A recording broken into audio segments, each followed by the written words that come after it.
Ես բժշկությունը բջջային մակարդակով եմ սիրում, այն ամենամիջև խորքի մակարդակը հասկանալն եմ սիրում։ Բժիշկ դառնալու մի ցանկությունն էլ է դա եղել, որ ես մարդուն նայեմ միջև վերջ հասկանամ իր օրգանների հյուսվածքների հետ ինչ է կատարվում։ Դրա համար ես սիրով եմ սովորել ու նաև ուրախ եմ, որ դուք եք եղել իմ ուսուցիչը, որ սովորացրել եք այդ ամեն ինչը։ Ցանկացած հիվանդություն ախտաբանը պետք է իմանա, ախտաբանի մասնակցությունը թույլ է տալիս մենակով պրպտալ։ Վիրաբուժությունը մենակով դու չես կարող գիշերը որոշես, որ մենակով, ասենք, վիրահատություն անես, որ ձեռքդ բացվի։ Իսկ ախտաբանին հնարավոր է, որ ինքը պրեպարատները հավաքի, իմ առաջի միկրոսկոպը, որ ինքս եմ գնել, տուն եմ տարել ու պրեպարատները տանում էի, ասենք, գիշերը դրել եմ, նայել եմ։ Սրտամկանի ինֆարկտը դա EKG-ի վրա ինչ որ ատամիկներ չեն, դա իրականում սրտի հետ կատարված փոփոխություն է։ Շատ եմ սիրում արշավները լեռնագնացությունը։ Բոլոր բարձր գագաթները Հայաստանում բարձրացել եմ, նաև ցածրների մի մասը, Արարատը բարձրացել եմ։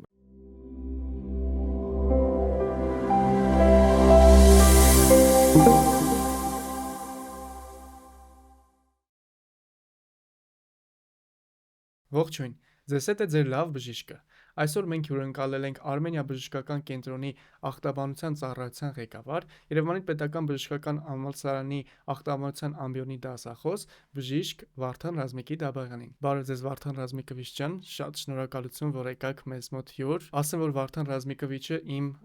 դասախոսն է եղել ու շատ հետաքրքիր, շատ լավ սովորացրել է ինձ ախտաբանություն, ես այդպես կարող ասեմ, շատ սիրով եմ սովորել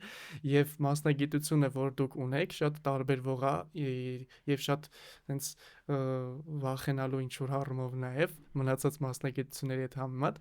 Խնդրեմ պատմեք ոնց որոշեցիք, որ դառնաք բժիշկ եւ հետո նաեւ ոնց ընտրեցիք ախտաբանի մասնագիտությունը եւ դրա առանձնահատկությունները։ Բարև ձեզ։ Ախ, շնորհակալություն լավի համար Դավիթ ջան, այո շնորհակալություն լավ գնահատականի համար։ Բժիշկ ոնց որոշեցի դառնալ բժիշկ։ Հələ դպրոցական տարիքից դե արդեն հետաքրքրությունը կար մարդու օրգանիզմը ոնց աշխատում, ֆունկցիաները ոնց են կատարվում, շատ տարված է այդ դպրոցական տարիքում մարդու անատոմիայով, կենսաբանությունով ու ավագ այդպես բժշկական ուսանող ընկերներ կային, որոնք այդպես գալիս էին, արդեն գիտեի, որտեղ բժշկական համալսարանում ինչ որ կորտեր են բռնում, բան են անում, փորձեր են անում ու այդպես սկսել էի այդպես բաներով զբաղվել իրանց հետ, ինչ որ տնային պայմաններով գործի վրա սրտի աշխատանք էինք նայում բան։ Մեծ քույրս հետո գնաց բժշկական ու սկսա իր գրքերը նայել արդեն 9-10-րդ դասարանում ու հասկացա, որ չէ, վсё-таки ես բժշկական եմ գնալու, դա իմ մասնագիտությունն է։ Հենց մի անգամից առանց տատանվելու ընտրեցի բժշկականը ու արդեն 25 տարի է ոնց որ իմ կյանքը կապվել է այդ բուհի հետ։ Իսկ բանը ոնց անցաք այդ ոնց որ մասնագիտական ճանապարհը ինքը դժվար է ու հետաքրքիր, դուք ոնց կարողացաք անցնել այդ դժվարությունները հաղթահարեք ու հետո հենց ախտաբան պաթոլոգանատոմի մասնագիտությունը ոնց որոշեցիք ընտրեք։ Մասնագիտությունը հեշտ չէր։ Ինձ թվում է ոնց որ մնացած բոլոր ուսանողների մոտ երրորդ կուրսից որ ամբիոն գնում ենք, չէ՞, մենք պատկերացնում ենք այդ ամբիոնում այդ մասնագիտության մեջ մենք կաշխատենք վիրաբուժությունը վիրաբույժ, թերապիայում թերապևտ, չգիտեմ, մաշկային բժիշկ աշխատենք, թե չէ։ Ու նույնիսկ երրորդ կուրսից սկսած, մինչև երրորդ կուրսը ես ինձ խիրուրգ էի պատկերացնում։ Հենց առաջին վիրահատության ժամանակ այդ հարցը առաջացավ, ես խիրուրգ կաշխատեմ, թե չէ։ Վсё-таки ոնց որ արդեն հարցը կար, խիրուրգիա թե ոչ։ Հենց այդ կասկածը ընկնում է, ուրեմն խիրուրգիա պետք է չգնաս, չէ՞։ Արդեն նշանակում է, որ խիրուրգիան ոնց որ թե այդքան իմը չի։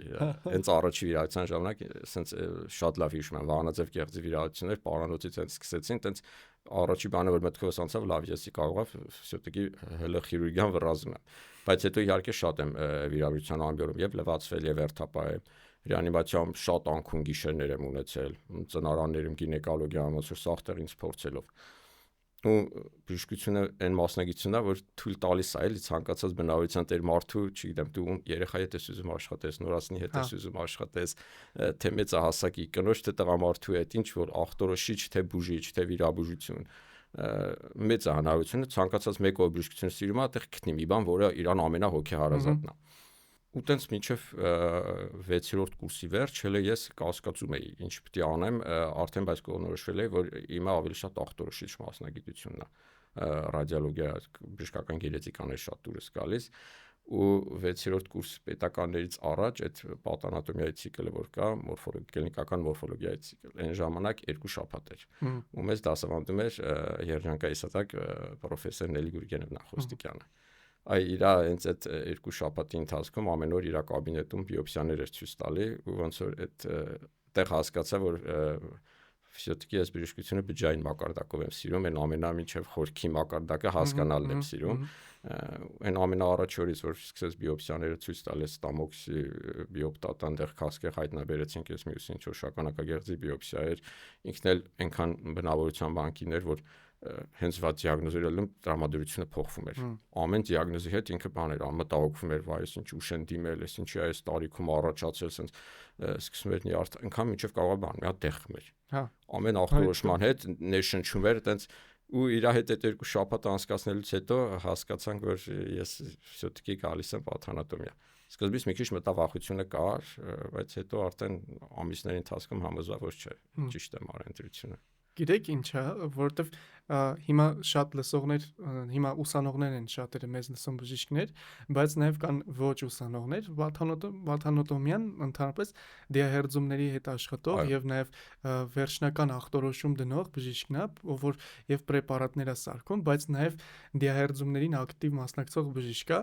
Եվ շատ մարդկանց մոտ այդ դիահերձում բառը ընդհանրապես ինքն իրանով արդեն վախենալու է։ Ես կուզեմ պատմեք ձեր առաջին տպավորությունների մասին, թե ոնց գնացիք դիահերձարան ու այդ առաջին անգամը ինչ զգացողություններ էր ու հետո ոնց դարավ ձեր համար որպես մասնագիտական ամենօրյա գործ այդ։ Առաջին անգամը ոնց որ բոլոր ուսանողները երկրորդ կուրսում անատոմիայից, հա, հետո երրորդ կուրսում պաթանատոմիայից, մեր մոտ երկրորդ կուրսում անատոմիայից Չէ, մենք ձեր մոտ ենք եկել մենակ բիոպսիայի։ Բանի դիահերձման, անատոմիայից այն ժամանակ տենց ոչ թե դիահերձում էր, այլ օրգաններն էինք նայում դիակի վրա։ Հետո երրորդ կուրսում արդեն ախտաբանական անատոմիայից հենց դիահերձում։ Հետո 6-րդ կուրսում իհարկե արդեն այդ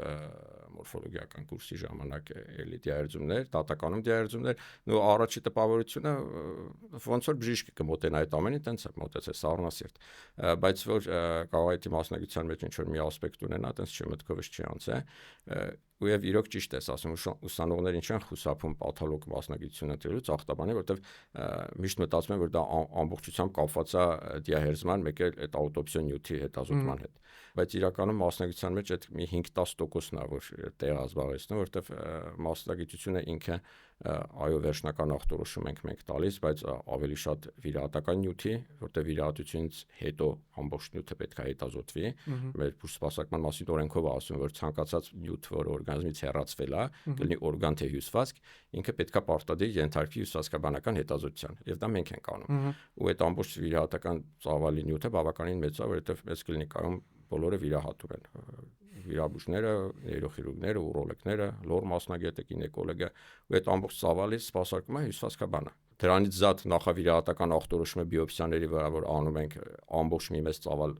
նյութել դա է, բիոպսիոն նյութը ցանկացած տեղից կարելի է վերցնել, ունդեղ որտեղ որ ախտորոշումը փակուղի է մտնում, այդտեղ հիշում են հյուսվածքաբանը, այն որ MRT-ն, կատեն, սոնոգրաֆիան, էնդոսկոպիան, որտեղ որ կասկածելի ինչ որ բանի հասանու ֆիզիոտիկի ախտորոշումը չկա, հիշում են որ վերջնական ախտորոշումը դա տալիս է պատանատոմը, ու այդտեղ պետքա բիոպսիա անել, անպայման։ Աշխատանքի հիմնական մասը էս է, հյուսվածքաբանի, նաև այն մարդիկ, ովքեր ուզում են ընթեն, թող իրանք իմանան, որ ծավալային առումով իհարկե վիրահատական նյութի եւ բիոպսիոն նյութի հետազոտությունը դա աշխատանքի 80-90%-ն է, բայց պաթոլոգի աշխատանքի մեջ մտնում է նաև դիահերձումը եւ հերձման նյութի նաև հյուսվածքաբանական հետազոտումը միկրոսկոպիկ, որպեսզի վերջնական ախտորոշում տրվի, որտեղ դեռ շատ հարցեր կան բարձելու արդյոք բոլոր միջամտությունները տեղին ժամանակին են արվել եւ ամբողջ ծավալով բուժսպասարկում ստացել այդ պացիենտը։ Ես ոնց որ մի քանի բան առանձնացնեմ, ուզում եմ խոսամ առաջինը իմ դիահերձման առաջին փորձի մասին, որ ես եմ եղել երրորդ կուրսում։ Հա, երրորդ կուրսում, որ եկանք Արսենը մեր սիրելի, սկսեց հյուսվածքները կտրել, այդ օր ամբողջ օրը հենց միս ուտելու ցանկություն կար, մոտս անկեղծ եմ ասում, գնացել եմ տուն, շատ էի դժվժիկ ուզում ուտեի, չեք գնացնի շատ խնդալու այդ պահը, բայց հետո սենց այդ ցանկություն, որ նայում ես այդ օրգանների փայլին, հիմա կանիբալիզմի մեջ կարող ես մեղադրեմ, բայց նայում ես օրգանների լյարդը կտրում է փայլում, բան սենց սիրուն։ Դե այդ լյարդը որ փայլել է այդ ախտորոշումն է, արդեն ճարպային դիստրոֆիա նշանակում է։ Բայց այդ կամ չունի։ Հետո սենց արտանասիրում կտրում, սիրտն է կտրում, հիմա ասենք մարդիկ լսում վախենում են, բայց ասենք այդ process-ի ընթացքում ոնց որ լրիվ ինձ մոտ բան մսագործի աշխատանք այդ բային ոնց ահավոր միս ուտելու ցանկություն եղավ, հետո իհարկե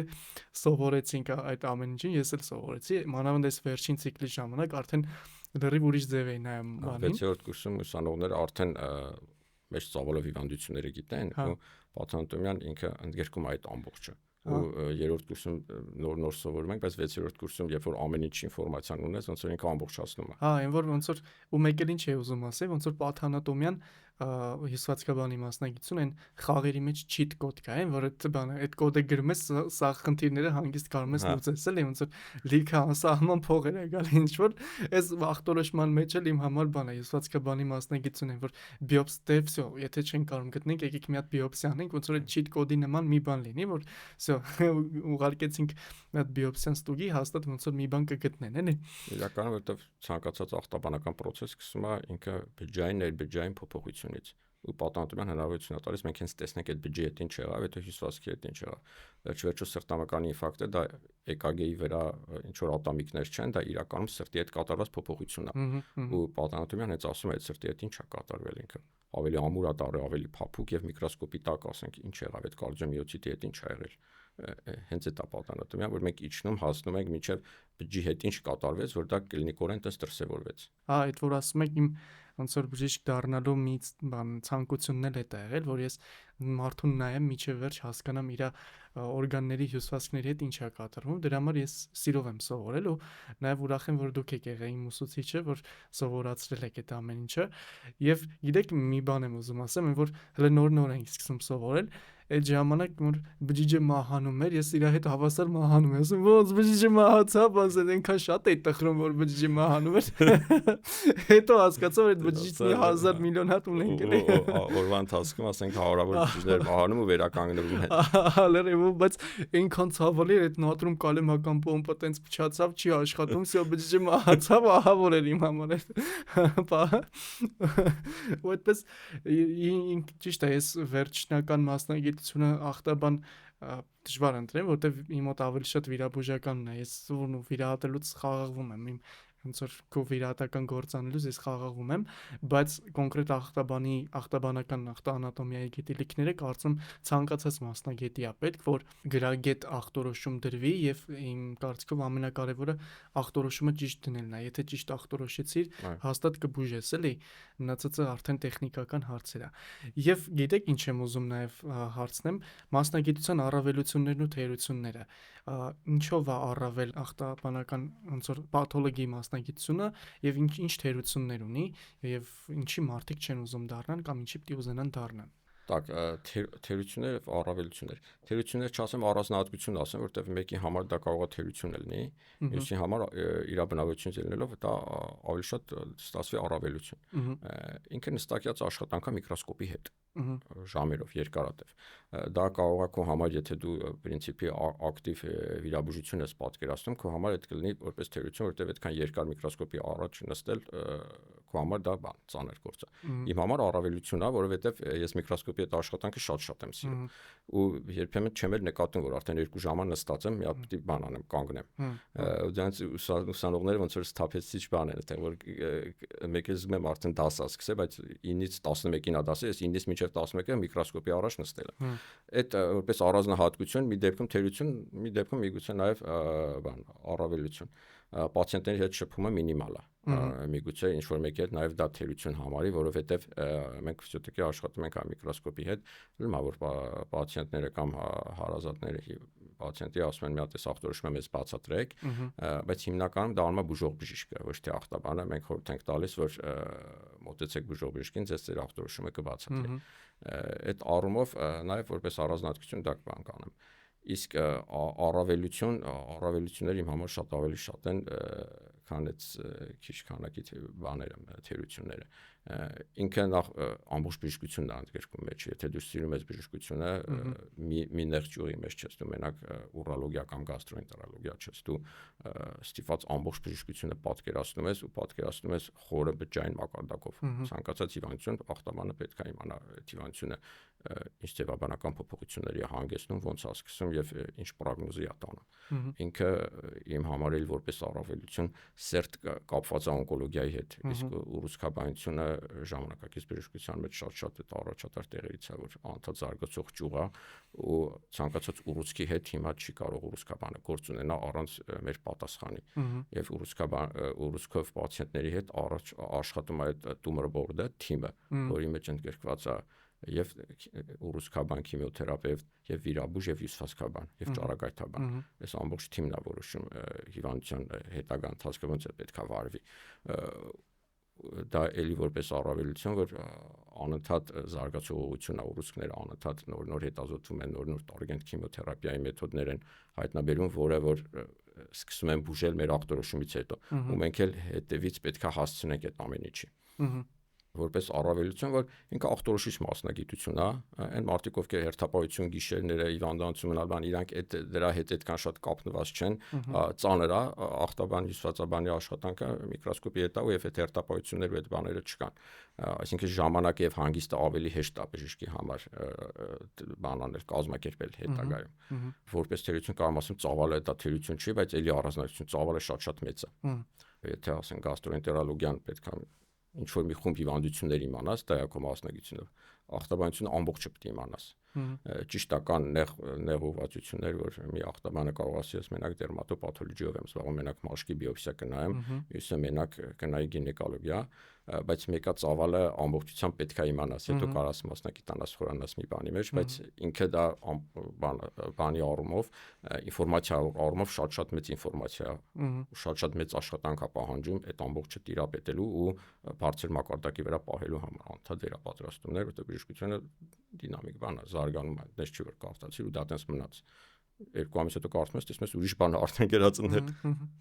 Ես այդ հիշում եմ, որ ասում եք, այդ TNM դասակարգումները սովորեք, բայց այդքան շատ մի խորացեք, որտեվ հաջորդ տարի փոխվելու է մեկը։ Այո, 9-րդն հիմա 10 դուրս եկավ, 11-ը դուրս եկավ, ճիշտ է, փոքր բաներ է փոխում, բայց փոխվում է։ Իսկ դիագնոզը որ գերում ես, չես կարող նորով չգրես, հնով գրես։ Որտեվ գայդլայնները, պրոտոկոլները արդեն նորով է տալիս։ Համաձայն եմ։ Ու իրոք շատ հետաքրքիր է, մասնագիտությունը իրականում հետաքրքիր է։ Ճիշտ է, կողքից նայելիս ոնց որ ասում ես ինչ որ ներկած պրեպարատներ են նայում ամբողջ օրը, բայց ոնց որ շատ կոպիտ է դա հնչում, էլի իրականում այդ գործը ինչ որ արվում է, շատ կարևոր գործ է արվում եւ առանց այդ ներկելու եւ առանց այդ ճիշտ ախտորոշումը դնելու բուժումը տենց լիարժեք չի լինի եւ պետք է ամբողջացնել, շատ կարևոր է, ես համաձայն եմ դրա հետ։ Ու ոնց որ կուզեմ նաեւ ասեք Հայաստանում դու ոնց կարող ես որպես ուսանող ավարտելուց հետո դառնալ պաթոլոգ-անատոմ, ինչ ճանապարհ պետք է անցնես դրա համար։ Արձինատուրան պաթոլոգիայի 2 տարի է։ Անցնում ենք ամբիոնում, ախտաբանական անատոմիայի ամբիոնում եւ շարունակական կրթության ամբիոնում։ Հիմա ամբիոնները համատեղ են աշխատում արձինատորների հետ։ Ամբիոնների բազաներում անցնում են Միքայելյան հանրապետական եւ հանրապետական արմենաբժշկական կենտրոնը եւ Արաբկիր բժշկական կենտրոնը 3 բազաներն է, որտեղ ուսանողները անցնում են կուրսի մի մասը եւ մյուս մասը հիստոգեն լաբորատորիայում արդեն ավելի շատ հյուսվածքաբանություն, իմունոհիստոքիմիական հետազոտություն ծանոթանում են այդ բնագավառին։ 2 տարին միգուցե քիչ է, բայց բավարար ինֆորմացիա տալիս է։ Հետո իհարկե աշխատանքի ընթացքում առաջիկա տարիների ընթացքում նոր բժիշկը որպես բժիշկ սկսում է թրսվել, հղկվել։ Ես որ աշխատել եմ Էլինելի Գուրգենի Նախոստիկյանի հետ անընդհատ ամեն մի ախտորոշումը սկզբից իր հետ մի հատ խորհրդակցելով, կարծիքը հարցնելով, կարծում եմ բժշկության մեջ ցանկացած մասնագիտության մեջ ավագ ընկերները միշտ օգնում են երիտասարդ բժիշկներին այդ աճելու process-ը անցնել հետ արձինատորիայի շրջանում։ Մենք նախկինում խոսել ենք այդ մասին, որ ամեն դեպքում դու պարտադիր ինչ որ մի շրջան պետքա դիահերձանում անցկացնես, չէ՞։ Հա, մենք հենց բազաները որ նշեցի, Արմենիա բժշկական կենտրոնը, Միքայելյան հիվանդանոցը եւ Արաբկիրը, դա բազաներն են, որտեղ որ արձինատորները դիահերձումների պետքա մասնակցեն ու պետքա ինֆորմացիա ունենան, որտեղ դա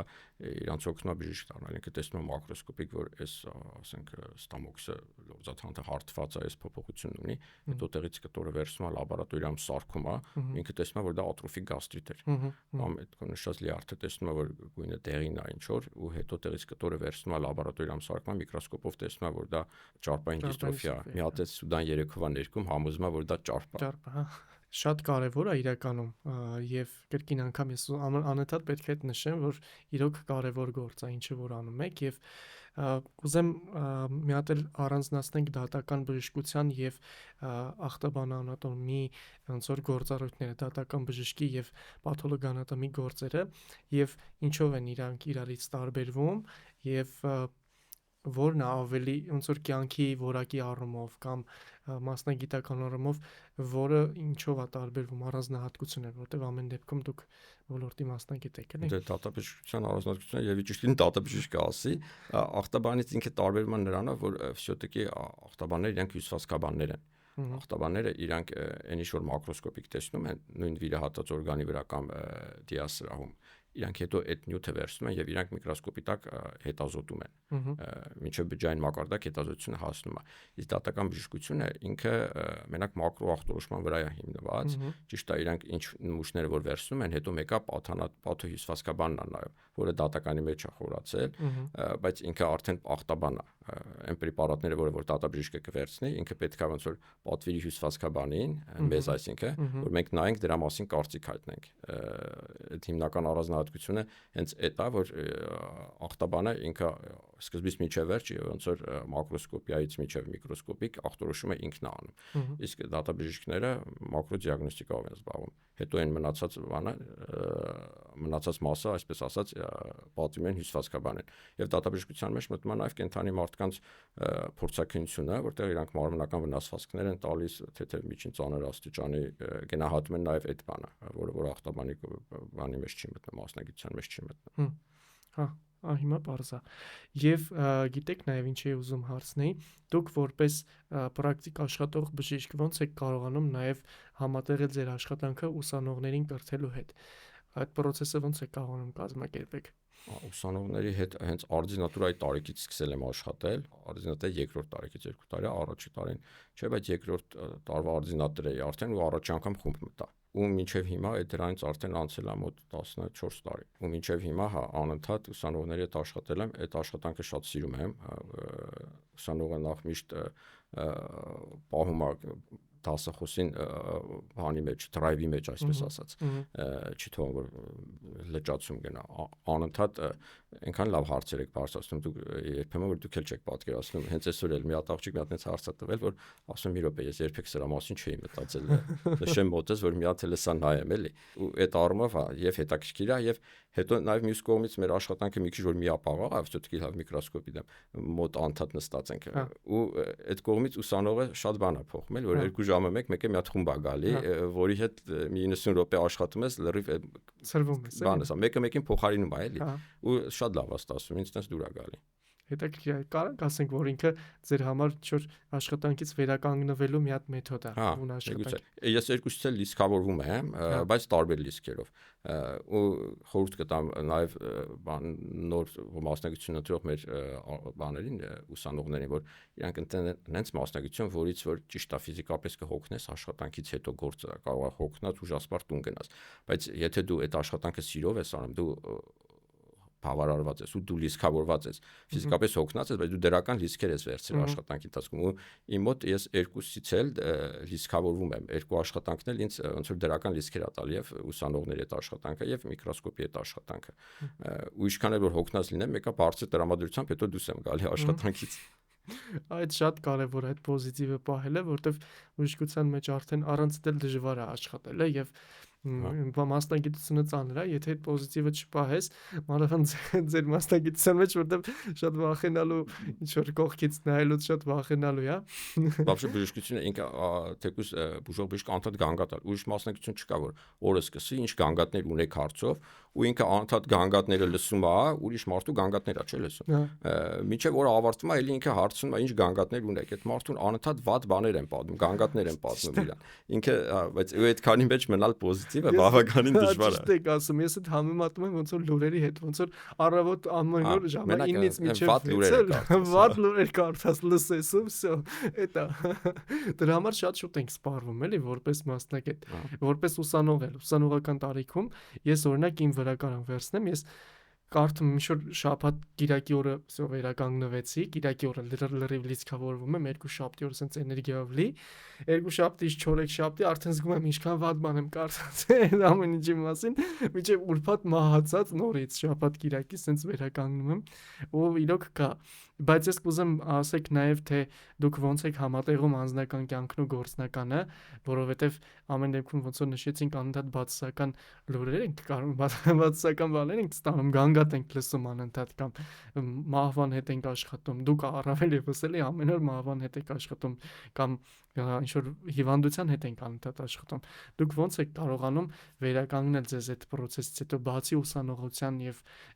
ուսանողության հետ աշխատանքից, ինչ հոբիներ, ինչ ոնց որ սխեմաներ ունեք, որ հեշտ վերականգնվեք։ Հոբիները իրականում շատ են իմ տարբեր, օրինակ հիմա սպասում եմ հեսա ձկնորսությանը, արդեն սկսում եմ այդ մի առանձին հոբի է, բայց շատ եմ սիրում արշավները լեռնագնացությունը, էլի սպասում եմ մի քիչ որ եղանակները տաքանում է, անպայման մշտապես շաբաթ Կիրակի օրերը սարերում, բոլոր բարձր գագաթները Հայաստանում բարձրացել եմ, նաև ցածրների մի մասը, Արարատը բարձրացել եմ, հաջորդը արդեն Հայաստանից դուրս բարձր գագաթներն դրել եմ, չէ, այդտեղ չեմ հասնի, բայց Կիլիմանջարո կուզենամ, այդ տենց ոնց որ ունեմ մի քանի բան, որ հələ պետք է հաղթարեմ,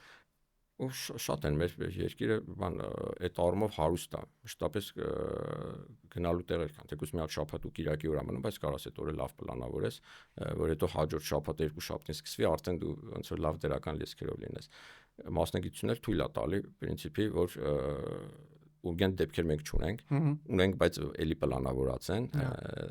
մեկ-մեկ ասում են ընկերներ պաթոլոգիայում կան, ուրգենտ շտաբ դեպքեր, ասում եմ, հա կան, մենք ունենք ինտրաօպերացիոն բիոպսիա տենց հասկացողություն, որ մեզանից վիրաբույժը պահանջում է, որ 15-20 րոպեում մենք պատասխան տանք, որտեվ պացիենտը սպասում է նարկոզի տակ, անեստեզիոլոգը վիրաբույժը սպասում են մեր պատասխանին, որ վիրահատության ծավալ որոշեն, բայց այդ ուրգենտ դեպքերը մեկը պլանավորած են, մենք գիտենք, որ այդ վիրահատությունը արվել է այսինչ օրը, այսինչ ժամին, ու հետ աշխատանքային մենք շտաբ բաներ չունենք, ախտաբանները չունեն այդ բանը, որ աշխատանքից հետո իրանց զանգեն, արագ հրավիրեն աշխատավայր, դրանից էլ աշխատանքը ավարտվեց դրանից հետո օրը կարելի է պլանավորել ու ես շատ ակտիվ եմ անում եմ գրեթե ազատ ժամանակ չի մնում մի օր ընկերների հետ մի օր ընտանիքի հետ մի օր չգիտեմ լեռնագիտության մի օր ձկնորսության մի օր սպորտ իսկ ինչ սպորտով եք զբաղվում լող հա շատ լավ է ես օրինակ չեմ կարող լողամ չեմ չնայած Սևանի ափին եմ մեծացել բայց լողալ չգիտեմ ոնց որ ես եմ Սևանի ափին մեծանում ափին չէ ծնդով գավառից եմ քավառից բայց ես իրական լողալ գրագետ ճիշտ լողալ սովորել եմ բժշկական համալսարանում այն ժամանակ որ մեր լողավազանը գործում էր ու հենց լորջիկ ասում եմ մոտ 20 օր այո բժշկական համալսարանի լողավազանում Արամը մեր ընկեր Արամը սովորացել է գրագետ լողալ ու դրանից հետո արդեն հա Հիմա շատ լավ եմ լողում։ Հիմա բայց չկա, չէ՞, ոնց որ համացան։ Չկա, այդ 2004 թիվն եմ ասում, որ այդ ժամանակ կար։ Ես 4 տարեկան եմ եղել այդ ժամանակը։ Այ, շատ։ Իսկ օրինակ դուք որպես բան մասնագետ ինչ գրքեր խորհուրդ կտաք կարդալ մեր ուսանողությանը որպես եւ մասնագետ ձևավորվելու համար եւ որպես մարդ ձևավորվելու համար։ Ձեր սիրած գրքերը, որ օրինակ Ռոբինսը անպայման պետք է կարդաք չեկուս, եթե պատանատոմիայի հետ այդքան շատ չեք առնչվում, բայց ինքը շատ լավ է բացատրում եւ ֆիզիոլոգիան, եւ պաթոֆիզիոլոգիան եւ հյուսվածքների փոփոխությունը ինքը լավ գիրք է։ Բայց ես կուզեի ուրիշ բան ասեի, որ հիմա այդ պետականներից հետո 6-րդ կուրսը անցավ, մի բան մի հատ այնպես մեկ-մեկ բան է գալ, չէ՞, ցանկություն մի հատ գեղարվեստական գիրք վերցնեմ ձերքս, այ կարծացեք Արտուր Խեյլեի վերջնական ախտորոշում, ականջաձյանի դիագնոզ։ Ինքը եւ լավ բժշկությունն է մեջ ներկայացնում հենց պաթոլոգիան, որտեվ հեղինակը գնացել է 2 ամիս աշխատել է պատանատոմիայի բաժանմունքում, որպես դիահերձող սանիտարին ինչ-որ օգնական, որ ներսից պատկերացնի բաժանմունքի աշխատանքը ու այդ բանը գրի ու գիրքը գրի։ Ու բավականին մանրամասն ներկայացնում է հյուսվածքաբանի առօրյա աշխատանքը։ Այսինքն ով որ ուզում է դառնա հյուսվածքաբան մի հատ կարա կարդա Խեյլեն, հա։ Բայց դրանից հետո հաստատ կդառնա։ Դու էլ որ կարդաս կդառնաս։ Լավ, ուրեմն եք չկարդամ։ Դու ընտրի վիրաբույժությունը նոր կկարդաս։ Կարող եք այսից հետո թողեմ այդ գիրքը կարդալ։ Այդքան շատ ուժեղ ազդեցություն չի թողի։ Մեկ էլ գիտեք ինչ եմ ուզում հարցնեմ, դուք որպես ծառայության ղեկավար ո՞նց եք կարողանում կազմակերպել բաժանմունքի ճիշտ աշխատանքը, որ ամեն ինչ տեղը տեղին ժամանակին ճիշտ հունով ընթանա աշխատանքը։ եւ այդքան ոնց որ բաժնում բժիշկներ ունեք եւ սանիտարներ եւ բաժանմունքը 19 հոգի աշխատակազմ է, ինքը առանձին ոլորտ է կառավարում։ Դրա համար համալսարանը առանձին օրդինատուրա ունի, բուժհաստատությունների կառավարում, առողջապահության ոլորտի կառավարում, տենց նաև առանձին կուրսեր ունի համալսարանը դրա հետ կապված, որ հենց ավագ բուժաշխատողներին, այսինքն բաժանմունքի վարիչներին խորհուրդ է տրվում նաև անցնել այդ կուրսերը, ճիշտ հասկանալու համար կազմակերպչական աշխատանք, որովհետև դա բժշկություն չի, դա ավելի շատ մենեջմենտ է, կառավարում է, եւ մարդկային ռեսուրսների եւ ընդհանուր բաժանմունքի եւ որակի կառավարում առանձին գործ է, որը հեշտ գործ չի եւ նաև ժամանակատար է։ Մի քիչ ոնց որ կտրում են բժշկությունից, բայց պետք է այդ ռեսուրսը նաև ժամանակը ծախսես դրա վրա։ Ստացվում է, կարծում եմ, վատ չի ստացվում։ Դե հա, ես գիտեմ որ ես տեսել եմ որ ված չի ստացվում, բայց բան ոնց որ չի խանգարում այդ բանին ոնց որ առօրյա գործին։ Ինչ որ առումով ժամանակը կրճատվում է, որովհետև դու ժամանակի մի մասը տրամադրում ես այդ ադմինիստրացիոն process-ը կազմակերպելու համար։ Այդ առումով խանգարում է, որ քո կողքի աշխատանքը որ պետք է աներ, հետ ընկավ, հետո պետքա մնաս անես։ Բայց նաև էլի բանի վրա է նախասիրության հարց է, եթե դու սիրում ես այդ կառավարչական աշխատանքը, նույնը գիտական է, ոչ որ բոլորն չէ գիտությամբ զբաղվում։ Իմիջիայից նաև ասեմ այն մարդիկ, ովքեր որ մտածում են ախտաբանի մասնագիտություն ընտրելու մեջ շատ մեծ է գիտական հնարավորությունները եւ անձնական գիտական աշխատանքը եւ մեր ոլորտն է, ուրիշ ճյուղերում գիտական աշխատանքը մի պահ հասնում, որ պետքա ախտաբանի